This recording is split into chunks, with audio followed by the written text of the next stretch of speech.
Good morning everyone. आज फिर start करते हैं ज्योग्राफी का 6-7 लेसन जिसका नाम है पौधों को जानिए। कल हमने ये कुछ इसके बारे में पढ़ा हुआ था। आज क्रियाकलाप के बारे में पढ़ते हैं।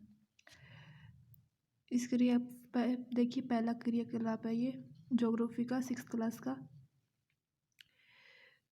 जो आप उन पौधों के तने एवं शाखाओं को ध्यानपूर्वक देखिए जो आपसे कम लंबे हैं, जिनकी लंबाई लगभग आपके बराबर है तथा जो आपसे बहुत अधिक लंबे हैं। इस क्रियाकलाप में इन्होंने यह बताया है कि उन पौधों के बारे में हमें जानकारी इकट्ठी करके लिखनी है जिसमें पौधों की लंबाई, उनकी जड़ और उनके तने के बारे में उनकी लंबाई कितनी है।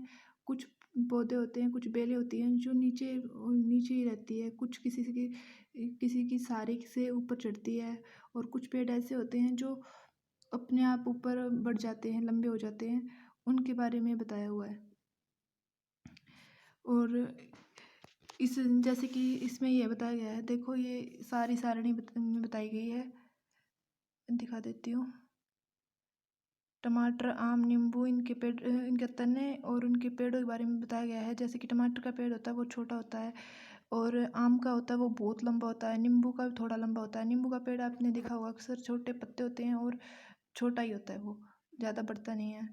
आम का पेड़ बहुत बड़ा होता है, बहुत लंबा होता है। उसके बारे में यह बताया गया है। और इसमें ये बताया गया है शाक, झाड़ी और वृक्ष। मतलब शाक जो झाड़ियाँ तो ये होती है कि जो मतलब अपने आप ही उग जाती है हर जगह। आपने कई बार देखी भी होगी। कुछ झाड़ियाँ ऐसी होती है, मतलब आप कभी खेत वगैरह में जाते होंगे तो वहाँ पे आपने देखी होगी कि कुछ ऐसी पेड़ होते हैं जो अपने आप ही उग जाते हैं, जिन्हें झाड़ियाँ भी कहा जाता है। और वृक्ष भी होते हैं, जो पेड़ होते हैं, जो बड़े लंबे भारी पेड़ होते हैं, उन्हें वृक्ष कहा जाता है। अभी इसके दूसरे क्रियाकलाप को देखते हैं। उससे पहले पढ़ लेते हैं ये। कुछ पौधों में शाखाएं तने के आधार के समीप से निकलती है तथा कठोर होती है, परंतु अधिक मोटा नहीं होती। इन्हें झाड़ी कहते हैं। देखो मैंने पहले बताया था, कुछ ऐसे पौधे जिनके शाखाएं तने आधार के समीप से निकलती है। मतलब जिनके जो तने होते हैं ना, उनके साइड में से जो हल्की हल्की डालियां निकलती हैं, उसे जड़ियां कहते हैं। कुछ पौधे बहुत ऊंचे होते हैं तथा उनके तने सदृष्ट एवं गहरे होते हैं। इनमें शाखाएं भूमि में से अधिक ऊंचाई पर तने के ऊपरी भाग से निकलती हैं। इन्हें वृक्ष कहते हैं। वृक्ष आपने खुद ने देखा होंगे, बहुत मोटे होते हैं। ये ऊपर जाके फिर इनके पत्ते वगैरह बहुत भारी होते हैं, लंबे होकर। मतलब आपने वृक्ष पेड़ तो देखे ही होंगे यार। और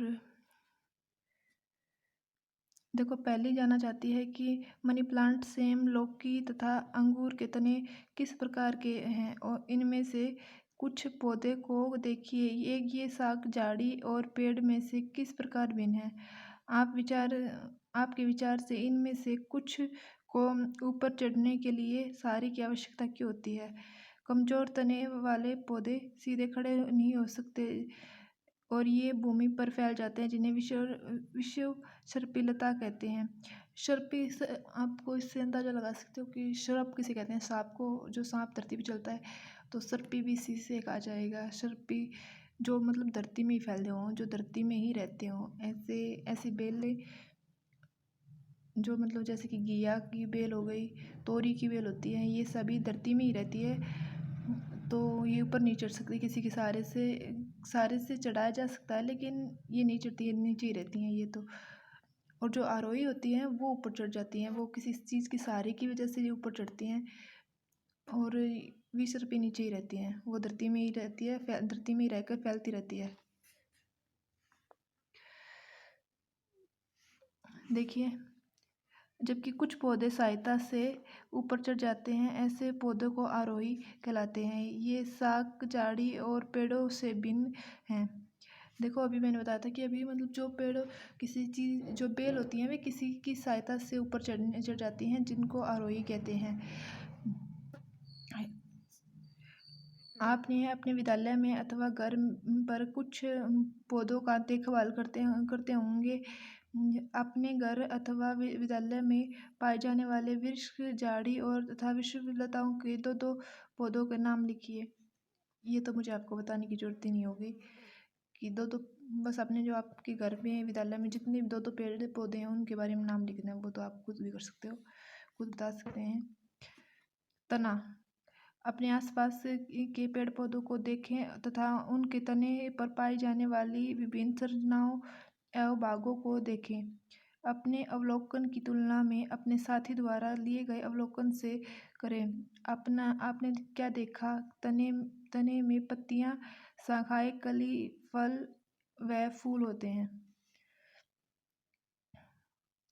तने में मतलब कुछ ऐसे भी आपने बहुत बार देखोगे तने में, मतलब मूंगफली और भी अनेकों प्रकार की है। मूंगफली हो गई और अदरक, ये जो वे होते हैं जो मतलब जो धरती में जड़ से फैलते हैं, जो जिनकी जड़ होती है ना, उन्हीं से उनका फल होता है, वही होता है जो भी सब कुछ होता है।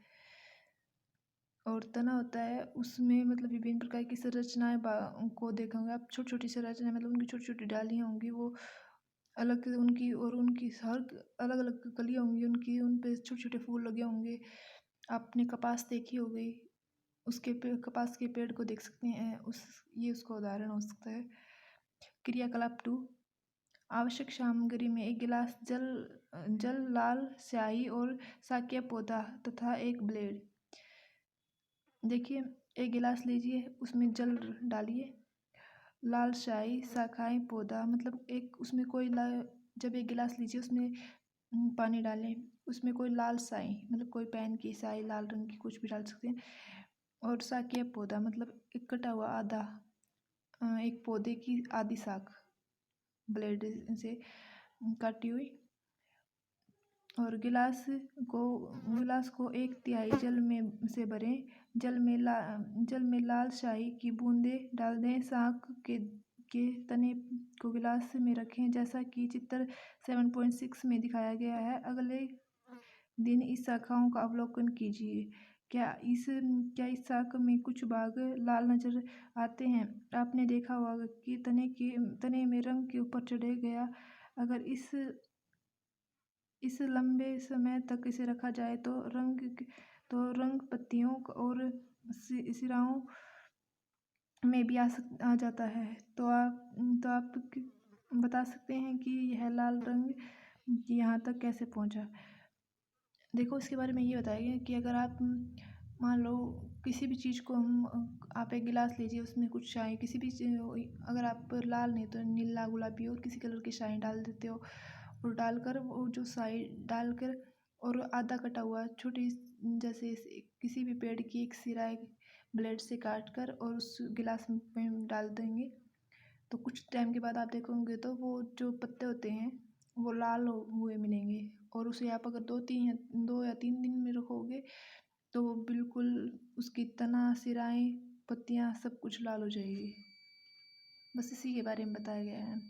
प्लीज़ प्लीज़ प्लीज़ वीडियो को सब्सक्राइब कर देना, आपसे रिक्वेस्ट है प्लीज़।